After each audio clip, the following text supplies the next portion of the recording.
Welcome to the Close the Chapter podcast. I am Kristen Boyce, a licensed marriage and family therapist with a private practice, Pathways to Healing Counseling. Through conversations, education, strategies, and shared stories, we will be closing the chapter on all the thoughts, feelings, people, and circumstances that don't serve you anymore and open the door to possibilities and the real you. You won't want to miss an episode, so be sure to subscribe. Welcome to this week's Close the Chapter podcast. How are you? How's your week going? We are progressing through the new year and wondering how your word of the year is going. Mine is trust, and it has played out in such big ways for me this year, and I keep using that as an anchor when things kind of feel uncertain. And I want to attach to knowing the outcome. I want to attach to certainty. I'm leaning on my word trust. How is your word going? If you did pick a word or a phrase for the year, I'm curious to know, how is it going? And I'm seeing a lot of transition and change so far this year. And I thought it'd be really important to talk about how to heal from failed relationships. This was an episode I did way back when. It's episode 37, and it's still relevant right now. I'm seeing a lot of people go through heartbreak, breakups, transitions in their lives, and I thought this would be an important conversation to bring back so we can begin the healing journey and have hope again. In this conversation, we talked about how do we begin to have hope again? How do we heal? And how do we trust again? Which I thought my word tied into today's episode. So it's not about trusting other people. It's about trusting yourself. That is the most important piece of this journey, is the answers lie within you. As I said on last week's episode when I talked about the 5 myths of the healing journey, the answers are within you. If you're willing to take a look, if you're willing to become more self-aware, if you're willing to own your own triggers. And I think when we look at failed relationships, we lose trust. We lose trust in ourselves. We lose trust in other people. We don't have hope that we can love ourselves or others again. So trust is a relevant word when we're looking at healing from relationships, but I really want you to focus on trusting yourself in that journey. So without further ado, here is my conversation with Denna, and I think it's important, if you get a lot out of this episode, share it with somebody so you guys can talk through it. If you're going through a breakup or a failed relationship, or you know someone else that is, or maybe you're going through a transition in your life and you're working on trusting yourself, feel free to share this episode. And also, if you want the free healing journal, be sure to grab that. I find it so useful for all my clients and listeners. So if you want that, it's free. You can go to Kristen, Kristen,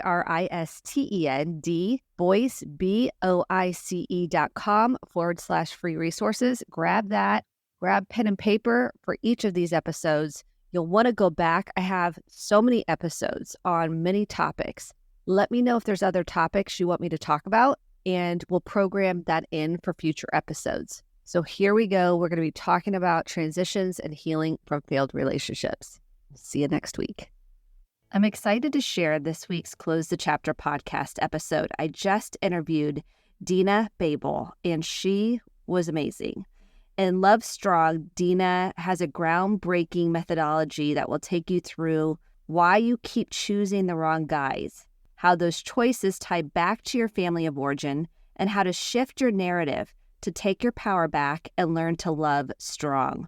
Whether you are single, divorced, on sabbatical, she encourages women to take a step back and take inventory in how their past learned behaviors might be affecting their current relationships. She challenges women to see failed relationships as a mirror and to what remains to be healed, and use them as a springboard to bounce back with more clarity than ever, to get the strong love they want and quit settling for the weak love they don't.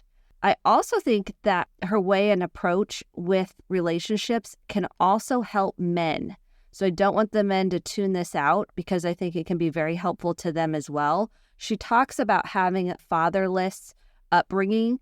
She wrote a book called The Fatherless Daughters Project. I have to double check that. But basically, she talks about how that family of origin really impacts how we view relationships and how we show up and who we pick. And I was really excited for a lot of the things she shared because it's really about doing the deeper work. She's had a lot of therapy and wasn't shy about that. So I'm really excited to share this episode with you. So without further ado, here's my interview with Denna Babul. So tell us a little bit about yourself so we can get to know you. Yeah, so my name is Denna Babul. Thank you for the pronunciation being just right. I am an author, a writer, and a TV personality. And I started kind of formulating my ideas about relationships when I was about 15 or 16. My mom was single. My dad passed away. And she had this big book of like horoscopes. And so every time, it looks like an encyclopedia. And every time a girlfriend or someone in high school would say, I've met this guy, I would say, what's his sign? And then I'd marry the two signs and, try to read their fortune, basically. So I was always trying to fix people up. And then I realized as I started working on myself and having some failed relationships that I was choosing men that I could leave that would not leave me. And so I was doing that. And so every time I would go through a breakup because I chose it, and I saw other people having such a hard time with heartbreak, I thought, what is going on? I don't feel the same way they do until I met that one guy right before, I was 27 years old that completely broke my heart. And that situation came, something that I call in the book, Love Strong, that's coming out in June. It's already up on Amazon. But something I talk about is the mirror effect and how we run across a relationship that causes us to change, contort, do anything we can to try to make that other person love us. And what that relationship is doing is mirroring all the things that you maybe don't love or accept in yourself. And there's always that relationship that some people, say it's the relationship that changes you, that gives you the biggest lesson. It's really the one that either says, look, take a look at yourself. And if you're not going to do the work, I'm going to continue down this pattern of bad relationships. Or you do the work, you kind of break yourself all the way down and you rebuild, and then you go on to have a really prosperous, fun love life. So my first book was The Fatherless Daughter Project. And obviously I'm fatherless. My dad was killed when I was 13. And I really always loved talking about relationships and always helping other people. And I was kind of the person who probably needed the help. Although on the outside, I looked like I had it all together. And so because I was the guru-esque with all my friends in college and through my 20s, and I wrote a singles column and, I was a writer and I was supposed to know all this stuff, but really I wasn't being vulnerable. And so I had a lot of male energy. I was pretty dominating. And it wasn't until I started looking at my issues from my dad and understanding to not let that relationship or lack of relationship define me, but to use it to redefine who I wanted to become. And that took me on a journey, and I started putting together a methodology without even knowing it. And after I wrote my first book and you start, you're on the speaking track and you're doing seminars and coaching women through these hundreds and thousands of women, this methodology came out because it was an outgrowth of women coming to me saying, what's wrong with me and why can't I get this right? And I'll tell you what's interesting is, you remember that book, He's Just Not That Into You? Oh, yes. And the movie. Right. And I loved it at the time. I was all over it. But right now, that's not what women want. They don't want to spend their time analyzing another man. They might do it so they don't have to focus on themselves. But what they're really doing in this Me Too movement and everything that we're doing with women kind of finding their power is saying, okay, what am I doing wrong and how do I fix it? And I think for not the first time, but right now in our society, women want to take control. They want to understand their own narrative and they want to get through whatever's blocking them so that they don't put off having children, or that they just focus on careers, or they're not sidelined by a bad relationship, that either they continuously cycle through bad relationships or one just totally takes them out. So this book is for the people that are either taking themselves completely out of the game and they're not loving strong, or it's for the people that have been through a bad breakup or bad relationships and they're not loving strong, because they're continuing through a cycle. So we go back and look at your family history, your boundaries, your core traits, the patterns that you do. And it's in a fun, like girlfriend to girlfriend kind of tone. And we take you through some processes that make you understand why you're doing what you're doing.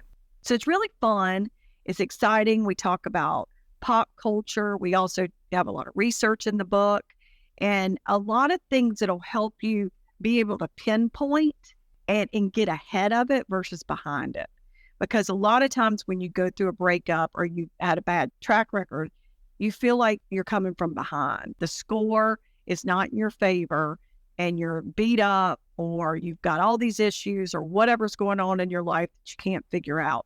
This book is going to empower you to get in front of what's going on so you know exactly what you're equipped with and how to go after what you want. How do you help those folks, and it's men and women, that say, you know what, I'm sick of talking about my past. I'm over it. I've moved on. And yet you see it's playing out right in front of them, the same dynamic, the same pattern, the same conditioning that they're used to. How do you break through with someone like that? There's a real easy way. It's a great question because I was one of those people that didn't want to break through easy either, right? So I'd say a couple of things. One, if you're using your friends as your therapist, ding dong, that's a problem, right? If you're wearing people out, that's a problem. Secondarily, if you're completely checked out and you have the attitude like, I don't care, I don't need anything, that's another problem. So if you're loving yourself and being able to give and receive love, then you're very present in the moment and you're open to talk about things. I think a lot of times when people are not open, that's when they need the most help. So on my website, I have a free quiz that people can take, and it's a Love Strong quiz. And you go through and it tells you if you're loving strong, meaning accepting what you need and what you want out of life, or if you're in the weak zone. And the weak zone would be if you are feeling overburdened or confused or misunderstood or like you're not good enough. And people don't want to say, I see women all the time that are like CEOs in companies and they're like, I'm doing great. My job's great. I have great friends, I have great family, I have all these wonderful things happening, but they're lonely. And so I would say you can have all of it. You can have everything going at one time and you can feel strong in every aspect of your life. It only takes a little bit of vulnerability. And the book is not so deep that you're like, oh my God, I'm a complete mess. It's really some exercises and methodology to take you through kind of why you pick who you pick. We talk about the types of men you pick. We talk about your father figure, your mother figure, how you learn to cope. If you're dating with your subconscious, which I know you're familiar with, meaning are you walking around clueless and your life is being run by your inner child, which I call your subconscious, where you're walking around and you're saying, I'm acting this way and I'm presenting this way. I don't completely know why. There's something in my history, but I'm presenting this way for some reason. You may not be consciously aware of what you're doing. So you've heard that study, I'm sure, where a person could have had a father who was an alcoholic. The ACE study. Is it the ACE study? Yeah. Adverse childhood experiences study. Yeah. Mm-hmm. And so if your father was an alcoholic and you walk into a room and there's one alcoholic, that's who you're going to be drawn to. And there's a lot of stuff that happens to us through experience and through what I call subconscious translation, where we're walking in. And this is many case studies that I have with women that will say, I'm nothing like my mom. Or I'm nothing like my father. I have a girl that I coached and her dad was checked out and her mom was checked out too. Her mom basically got a divorce from her dad, never remarried, and really just completely checked out of life. And so this girl that I coached was very needy. And she was like, I'm nothing like my parents. I'm not needy at all. Like, I'm nothing like that. But she was dating a married man. And so what she was doing is she had one part of her, the healthy part was like, I want to be in love and I want to have a connection. The part of her that was translating was, but I'm not going to be in anything committed. I'm going to choose this guy that lives out of state and is married because therefore he can't give me the commitment that I don't think I deserve. And if you take people down that path and they start to understand the connections, you can make it through anything. Because you can then walk into that bar or that party and say, nope, nope, nope. Okay, I'm going to go straight for the core trait. If I can find somebody who's a good person, does good stuff for people, and that makes me feel happy and secure and energetic and empowered and seen, that's who you're looking for. You're not looking for the tall, dark, and handsome. I mean, we all want that. But, just just the periphery. You got to get a little deeper than that. Here's what I find. I find that we have these unmet needs from our childhood, not to blame our parents, but to have insight for empowerment. And then what happens is we have a movie of what we think is going to be this perfect person that's going to come along and give us words of affirmation, give us acknowledgement, and fill us up and complete us. That whole movie, Jerry Maguire, You Complete Me, to blow that up. But they have this fantasy, this movie of this relationship is it. That's what I need to feel worthy, acceptable, important, and that I matter and lovable. What do you say to that narrative? I think the narrative is interesting because I think everyone wants to be saved, but they don't want to save themselves. And I'll tell you, I walked around confused myself, running from relationship to relationship, to situation. And then I thought I really had it together because I took a 1-year sabbatical and was like, I don't need anyone.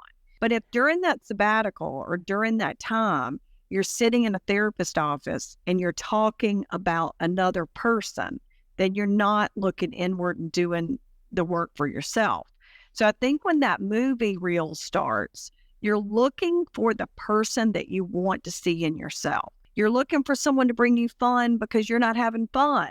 Or you're looking for someone to take you and travel with you because you haven't taken the time to travel. Or you're looking for someone that's going to say, my dad was not there in my life, and this guy he's going to be there. So it's interesting because I have another girl that I coached, and she dated a guy that had a lot of money, private planes, everything. And all she wanted was time spent with her. But what she learned through her childhood is a good relationship equals financial security, because she had a mother who stayed in a relationship she shouldn't have stayed in because of financial security. So she's out here looking subconsciously for financial security, but what she really wants is someone who's present. So then she's beating up her billionaire boyfriend because he can't be present because he's running all these companies. So what is it that you really want? And you got to get real focused on what it is you really want. And down deep, you just want a good person who has the same core values and is going to be there to eat the pizza, hold your hair back if you have to throw up, take your mom to the doctor, and also someone that you want to sit on the beach with and have a good time and people watch with. It's not rocket science. How do you help people to find the two things for successful relationships? And I'd love to hear your input. One is emotional availability. People have no idea what that means. And two, a growth mindset. So someone that definitely wants to work on their inner child stuff. And I know that I'm using psychobabble language, but it's really true. And somebody that wants to evolve and can take ownership for their own thoughts, feelings, and behaviors. What do you say to people when they say, yeah, I want someone that sees me? That's really what we're talking about, is emotional availability. How important do you think those two pieces are? And how do people find that? That's the thing. They're like, I don't know how to find that person. I think you got to look. There's something that would knock you over if I told you. And Knock it's me over. basically I'm ready. It'll knock you over. I'm ready. You don't look for the power player. So when you get into a relationship, if that person wants to be in power, meaning dominate you, dominate anything in their life, then they're not going to be available. Now, I'm not saying that they can't have career goals and there's things that they can't do. Of course they can, but balance is key. So if you have someone who's being the power player, whether it's at work or in the relationship, or you can't dress this way, you can't do this, you can't do that, that's an issue. If you have someone that wants to get to know who you are and understand your friends, your family, and wants to grow, as you said, with you. So you have a purpose, they have a purpose, and they want to help you get to that next level if that's what you're looking for. But when someone takes all of the power and it becomes more about them, that's the people you got to walk away from, because they're not ready to give you who they are.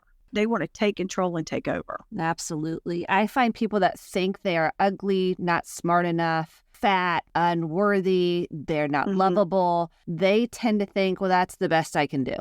What do you think of that? I think that you got to really see yourself for who you are. And that takes a lot of self-reflection. But when your mind's all cluttered and you have all these experiences from childhood, then you got input from I call it a friendship council, you got to look around at who you're getting advice from. If you're sitting around with your girlfriends and all of you've been cheated on, or all of you feel unlovable or overweight or unattractive or whatever's going on, yeah, they might be your buddies, but that might not be the friendship counsel you're looking for. So in that group of people, I say, find someone of the opposite sex that can tell you like it is.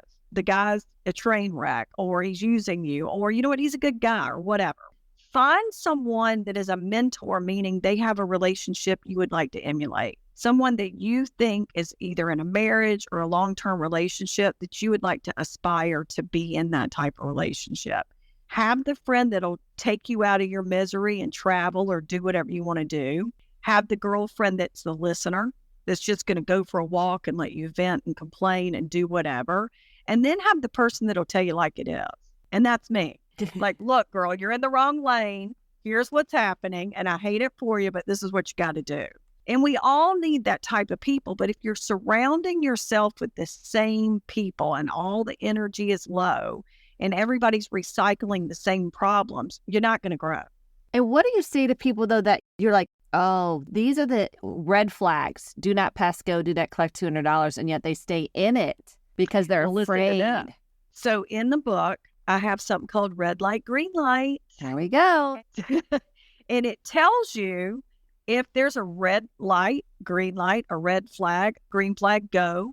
Or if you're waving your white flag, right? It's like, hey, we're in the beginning of a relationship. It's supposed to be hot and sexy and steamy and, we're in love with love. Here's a red flag. Here's a green flag, or red light, green light. When do you move forward? When do you idle and sit back and take a look? Because a lot of people are in love with different parts of the relationship cycle, right? So we all know the people that are like, oh, I love love and I'm in the intimacy cycle and I've met someone and this is so wonderful and everybody should blah, blah, blah. And then it starts to become a little bit of work. And if you're not ready to work on yourself or the other person's not ready to work on their self, you're going to find problems. It's going to blow up. Then you have people that go through the next cycle and it's starting to get a little tough and you're starting to see red flags like, okay, maybe he's controlling or maybe she does this or I don't like that. And people that will say, well, you know what? It's okay that he doesn't like that I go out with my friends. I can let that go because you know what? I'm not ready to be alone. That's on you. Then you get to the next part of the relationship where you're starting to commit. And if you're sitting in that relationship part where you're starting to commit year, 2 years down the road, and the commitment level is off, you got to walk. You got to say, look, I want more than you're able to give me or capable of giving me right now. If you stay, it's on you. So the book is continuously flagging things so that you have to take an inward look and say, okay, with John, Bob, and Scott, during the commitment phase, they took a hike. And I stayed and watched Hallmark and sucked my thumb and wished for them to come back, but they weren't ready to commit. So you got to find someone who's in your same lane. And I find that if you are mired in the unworthiness and the shame, that you'll be blinded to some of your own fears that in the inner child work that will keep you shackled to a relationship that is recreating a pattern from someone that is completely unavailable to really connect. Yeah, and I think that goes back with your picker, like your relationship GPS, where you're saying, okay, why do I choose the type of people I choose? And then it goes a little bit further up. How do they make me feel and why? And if you can answer those couple of questions, why am I choosing this person? You can go back and look at the types of fathers, types of mothers, the way they handled conflict. What do you take from them and how you handle conflict? Because some of the issues that I see a lot of people have is conflict resolution. If you have people that are fighters that just want to be right, and then you have the people that cannot handle any conflict, so there's never a resolution. So I think letting people know that conflict is good if you can have resolve. If you can't have resolve and you want to stay on your side or they always have to be right, then maybe it's not the right relationship. I think shame is powerful. And I think shame is something that we take with us. And maybe it's a learned coping mechanism of I should feel shame for wanting too much, or I should feel shame for having a beautiful body, or I should feel shame for walking away from a marriage that I didn't want. When you go back and you realize that some of this was learned, some of it is, again, you're using your subconscious and you're not totally awake as to what you're doing. And I think Love Strong is going to help you turn that around and get in front of what's happening in your life. Because if not, you're always in the back seat. You're just going for the ride. We're going to stop the whole cycle and we're going to turn around and look at it and say, okay, I've had a couple of bad breakups or I've had a divorce. You know what? I've been a mess, but no more. I'm going to figure it all out. I don't have to spend 10 years in therapy. I'm going to figure it out. And then I'm going to take that information and decide what I'm willing to work on. Because that's the key, is you got to own your part of the dance. Yep. So women are ready. People are ready to own it. They're much more ready than I think they've ever been. But let me tell you, if you're not ready to own it, you know what'll happen? You'll see a mirror everywhere you go. Your friends will tell you you're too much. You'll screw up at work. Your ex-boyfriends will say, well, look, I didn't want to be with you because you're too controlling or you were too jealous. And it's going to continue to happen in every aspect of your life until you stop and take a look at it. So it's either waste your time or stop, do a little bit of work, figure out what's got you in the back seat and take control. Exactly. Because that's where the healing comes. One of the things I did, and this, you'll probably get a kick out of this, 2 months into dating my husband, I said, we're going to premarital counseling. Because I thought I'm not going to do, my parents were divorced. I said, we're going to put it all on the table. Childhood, mother, father, past relationships, expectations. Let's get it out. Because he said, I think I want to marry you someday. I said, well, let's go. 2 months in, it was the best thing we ever did. It was obviously, it was vulnerability. It was scary. And we learned how to work through that conflict in a healthy way out of the gate, because we took our patterns from our parents, whether, I hate labeling things good or bad, but maybe some maladaptive things we learned. And I tell this to people and they look like deer in headlights. Like, you got to be kidding me. And I thought, you know why they do that? They're not ready. Like, you were like, okay, I'm taking the front driver's seat. This guy says he wants us, so let's put him through the test. Let's see what's going on. Are we compatible? Is this going to work? I don't want to waste my time. And a lot of people keep their mouths shut. Tons of people. I expect too much. I need too much. No, if you do enough work to kind of self-actualize who you are and what you're doing, you won't question it. You won't have to ask your hairdresser if you should call the person back, if you should stay in the relationship. I mean, I remember my degree was in nursing, and I was a nurse way back in the day. And I remember I worked in ICU, and I remember running into this man about 5 years later in the same hospital. And he stops me and he goes, Dita, do you remember me? Of course, I didn't remember him. There's a lot of patients. And I was like, no, I'm sorry. And he says, you were telling me about your breakup. And I thought, oh my God, I sat with this probably dying man and was so self-absorbed that I wanted some older man to give me, a frail older man, because he was probably 90 when I saw him, to give me his words of wisdom, because I didn't trust myself. I mean, that poor guy is sitting here thinking he's fixing the nurse. I mean, how crazy is that?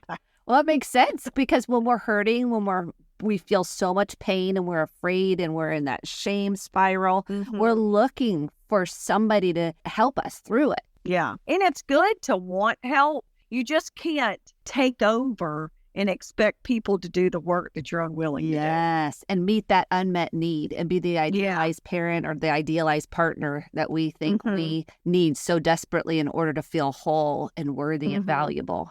Absolutely. When you go back to this methodology you were talking about earlier, how much of your fatherless childhood played a role in you determining this methodology? Like, how much of your own family of origin work, I know you've worked with hundreds and thousands of women, how much of your own family of origin work kind of went into this methodology? Well, it's a great question, because we can only go by our own experiences, right? So 1 in 3 women are fatherless. And I know that's like astounding for people to understand, but 1 in 3 meaning death, divorce, abandonment, addiction, abuse, or whatever. And when we say fatherlessness, it's the lack of an emotional bond between a father and a daughter. So everybody has issues with their parents. It's just life. We learned it's cyclical. We have trauma that goes on for generations. And that's how we figure out who we are and what we're doing in this life. So everybody can relate to a mother or father issue. Now, it might not be a trauma or a tragedy that is in your face as compared to maybe another person, but we all have trauma and we all have translations and we all have experiences that are imprinted in our DNA.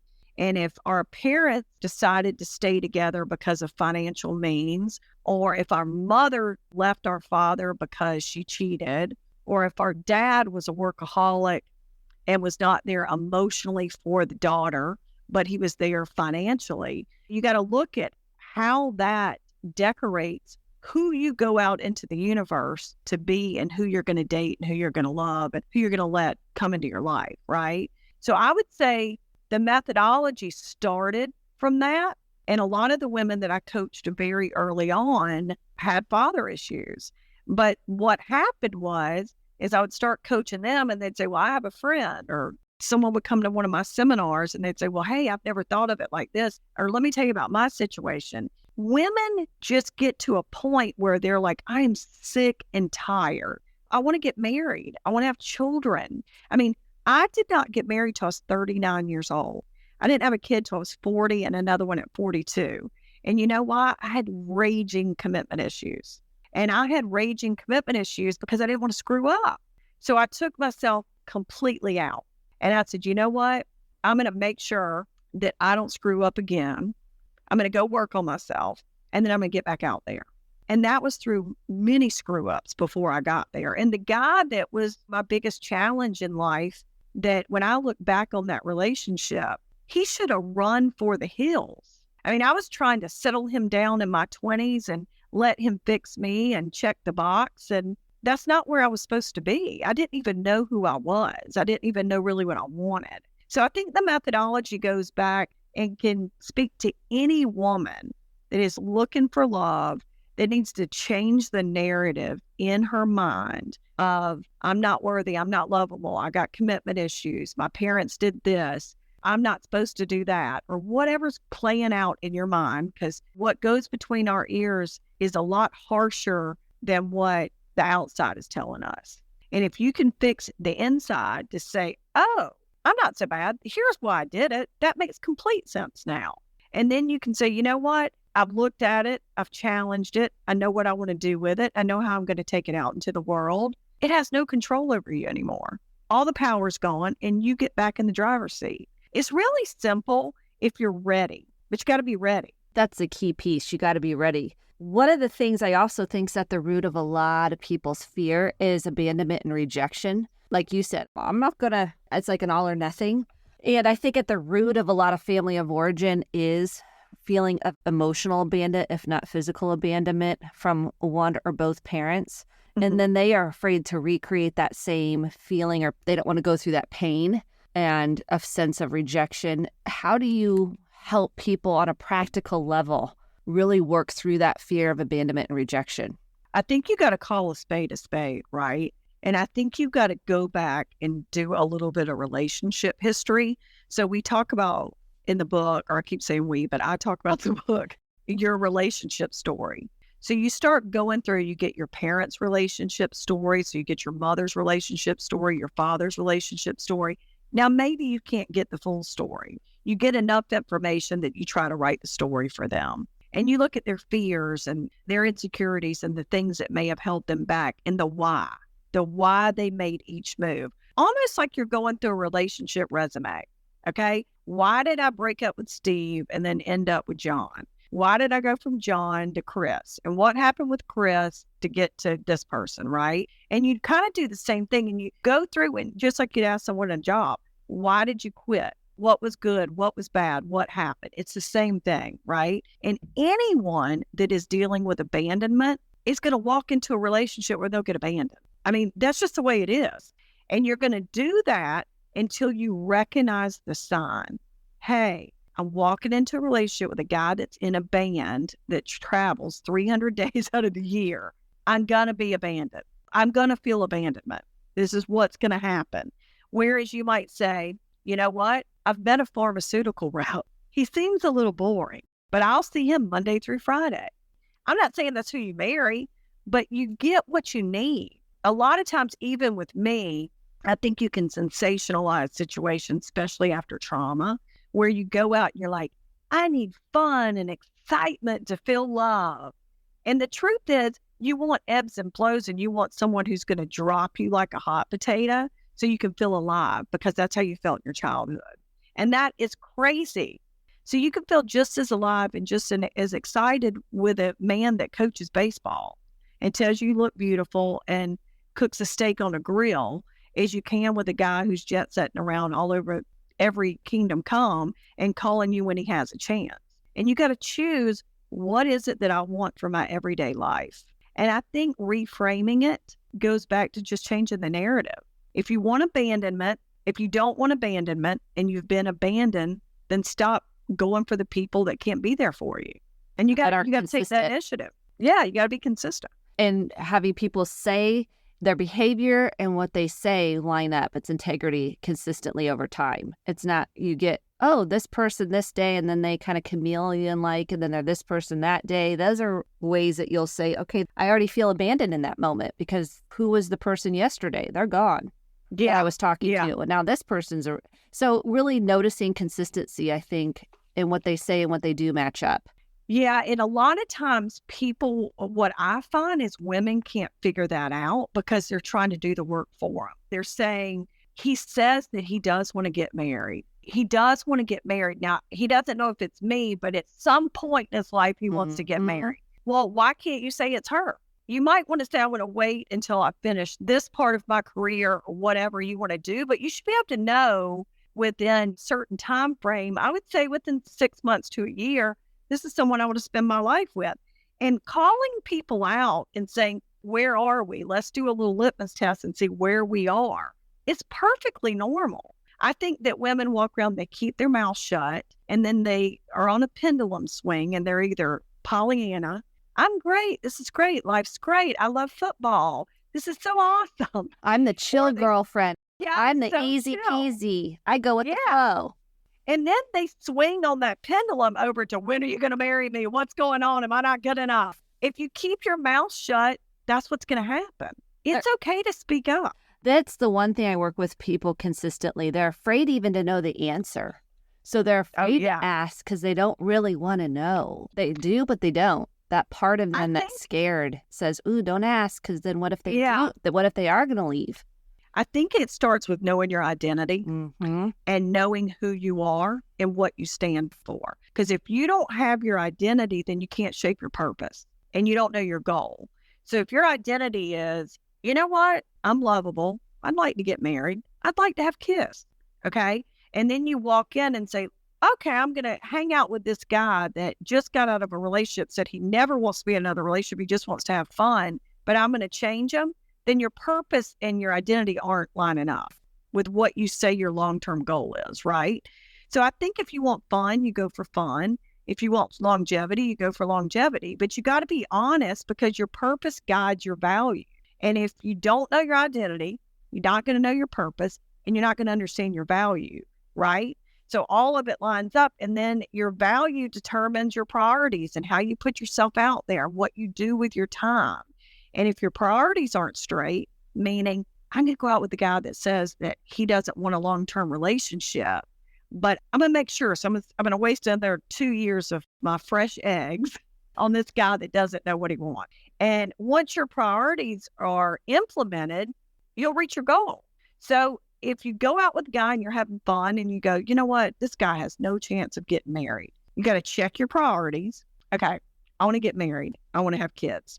Is this guy worth me waiting 5 years? No. So I'm going to check out. I'm going to say, thanks. I had a good time with you. It was fun. If I ever want to go back partying and traveling, I'll come hang out with you. But right now, I'm going to go try to find someone that I can share my life with. because that's my goal. And if your goals don't line up, you got to cut the cord. Got to cut the cord. You got to take a Mhm. deep breath, ground in, and cut the cord. I think a lot of this does apply to men too. Men struggle also with Mhm. picking the right partner. You know why? Oh, tell me. I got it. Oh, lay it out there. Yeah. So men stick around. And look, I love men, okay? But men stick around because of nurturing. So a guy will get mixed up and maybe know that he doesn't want this woman long term, or he doesn't maybe want to stay married to her or whatever, but she nurtures him. And I don't mean just cooking dinner or doing whatever. I mean, she's his best friend, or she's been there with him through the death of a parent, or through him trying to finish med school or whatever. So he feels like he owes her, right? And that's where your balance is off again. And you got to check yourself. And so I see a lot of men and women, but I'll stick with the men right now. I see a lot of men that feel like they stay in a relationship because they owe it. And I think you got to understand that a man will continue to come back to get that nurturing. Women call it sex, but it might just be that they just miss talking to you. And then a woman starts to play the game. Well, if he wants me, I'm going to cut him off. And then if he wants that nurturing, he's going to have to come back after it. I think you got to be upfront, and you got to say, whether you're a man or a woman, look, we had this great friendship. We had this great relationship. And these were the good parts and the bad parts or whatever. But do we line up? And if it's a friendship, that's hard. And sometimes you got to say, look, I'm going to take a break. I need 6 months, or I need some time so that I can get over you, so that then maybe I can accept a friendship from you on both sides. But I think men get very confused by that. That's interesting. I also think men want to be hunted. They want to be desired. They want to be wanted. That seems to be what they report often in a relationship. They want to be sought after and chased. I know. Isn't that interesting? Because I think now our society is so confused, right? Like, men are supposed to be the hunter-gatherer. They're supposed to go look for the woman and do the work and blah, blah, blah. And if you start the relationship where you've chased the guy down and then you end up married to him, they're going to continue to want you to chase him, right? Yes. If you get in a relationship where the man did all the chasing, he's going to get tired of chasing, and then he's going to want to be, he's going to want someone to reciprocate. It goes back to the balance. You both got to be wanted. You both got to feel desired. And I think a lot of times with where we are with both men and women in the workforce, and, we're trying to take care of children, and we're trying to do everything that we can, sometimes we're just all exhausted, right? So what I would say is, whatever you desire and you need, give back to your partner. If you want to feel desired, make them feel desired. Whatever energy you put out there is what the energy is that you'll get back. Absolutely. And I find if you do your own work and fill your own cup up, you're acknowledging your feelings, you're acknowledging yourself, you're working on that shame, that I feel flows from you because you feel filled up, and then you can freely give it out. It's like the icing on the cake. What are some, as we close out, this has been such amazing conversation. What are some practical kind of just tidbits or strategies you can give people as takeaways to start working on getting the love they want? Yeah, I think first you have to recognize if you're in a weak spot. And I talk about being strong and being weak. I think loving weakly is also how you feel about yourself and what you're giving to others.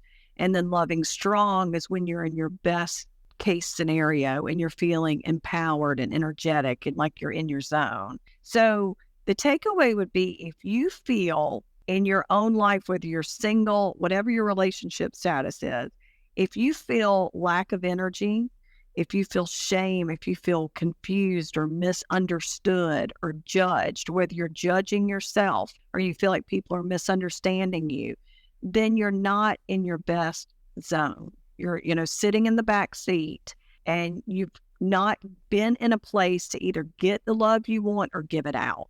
So you got to fill yourself up, and you got to understand. You can just take the basic Love Strong quiz. Where are you now at dennababul.com. And if not, if you're feeling like, I do feel kind of like I'm trying to change myself and do these things to fit into here, there, or wherever. There's a couple of things you can do. You can decide to say, hey, I'm going to take a minute and take myself out of the scene. I'm going to do a little bit of work, figure myself out, and then I'll get back out there.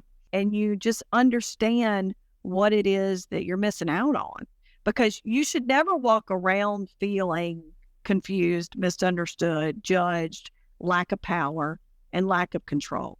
And if you feel any of those, I think you got to even the score, whether it be therapy, reading Love Strong, doing the work, or whatever it is you need to do. If you have inner child work, I don't know if you've ever heard of that book, the Inner Child Workbook, but it's a pretty good book. Oh, just to yes. kind of get started. I just did it. The last podcast episode was all about the inner child. It's great. Huge You can get into it the for inner like child. $4 on Amazon. And if you don't want to sit through going to therapy and doing that, I think you can do some work on your own. So I think understanding where you are, where your vantage point is. Like in the Fatherless Daughter Project, we wrote the book so if you're 20, 40, 14, or 80, you can go back and find out where you are at that moment in your life and go backwards or forwards, right? You can go back and say, okay, my dad left us when I was 8. What was going on with me developmentally, spiritually, emotionally, physically, and kind of go from there. And I did the same with Love Strong. So we're going to take you and say, where are you right now? What's worked and what hasn't worked? And it's just a good test to say, where am I? What am I doing in my relationships? I want to take a time out. I want to get my head clear. And I want to learn how to empower myself, feel strong, feel seen, feel loved, feel excited, and have a relationship worth bragging about.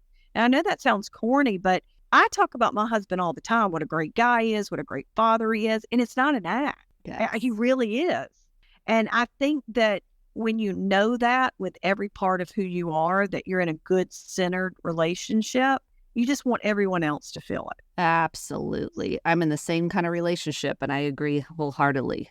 Absolutely. Yeah, because we've all been in ones that did. Oh, absolutely. We all have. And those are the best teachers, honestly. They are my best teachers that not forced me, but invited me into this deeper work that I'm so grateful for. It's so interesting because I think when you get those lessons we talked about was the mirror effect. I think it's a pinnacle moment in your life where you're like, I'm going to continue down the path of shame and guilt and judgment, or I'm going to stop and I'm going to take it and I'm going to see what the world's trying to show me. And that's a really hard place, vulnerable, hard place to be in because it requires work. But I'll tell you, I walked around with a load of baggage, a load. And it feels so good to drop it off and to know, you know what, I don't ever have to pick it back up again. And when you see people that are carrying this big load around with them, you're like, wait, let me help you. It doesn't have to be this hard. Let me show you what to do. And it's not, for me, it was a lot of years of therapy. I had a lot of trauma. But the reality is, it's just taking the time to take a look at yourself and what you're doing and picking and choosing things that you want to do to help yourself so that you can get out there and get the love and the life you want. And it can be done. It's not that hard. It isn't. I really think if people have 1 year of therapy, and I know it sounds overwhelming to people, I'm like, think of how much you spend at Starbucks. Everybody 100%. did. It would change relationships for generations. But someone like you said has to want that. We can't force somebody into it because it doesn't work. Well, I had this. Do you have time for the story, Robert? Absolutely. Okay, so my dad left when I was 3. My parents divorced, and then he died when I was 13.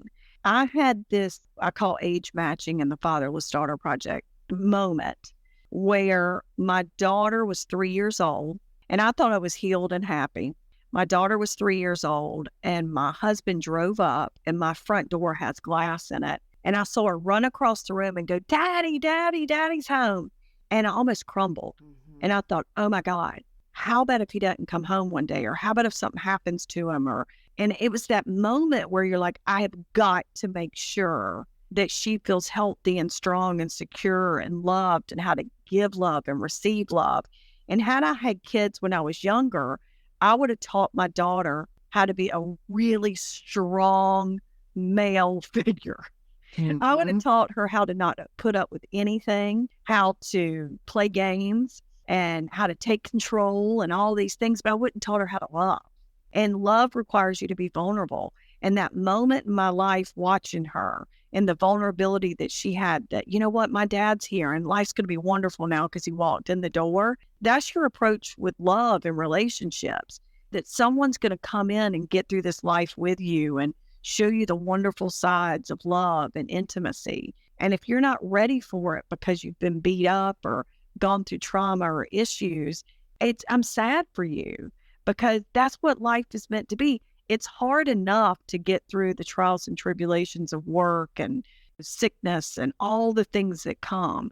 Why not have someone that loves you, that you love back, to help you through it? And that's what I want for everybody. Absolutely. How can others find you that I know will want to? Sure. So you got to write this down, because my mom did not spell my name correctly. It is DennaBabul.com. So it's DENNA, B as in boy, A, B as in boy, UL.com.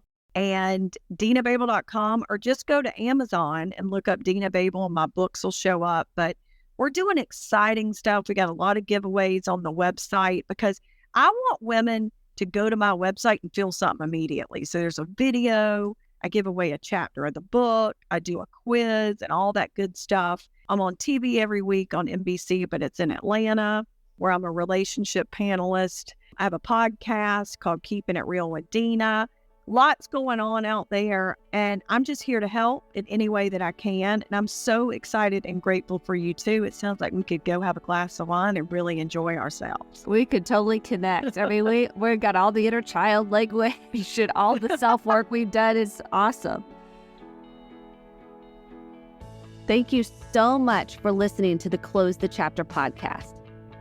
My hope is that you took home some actionable steps, along with motivation, inspiration, and hope for making sustainable change in your life.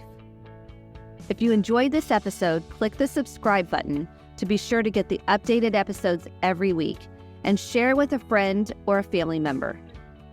For more information about how to get connected, visit Kristen, Kristen, Boyce, BOICE.com. Thanks, and have a great day. And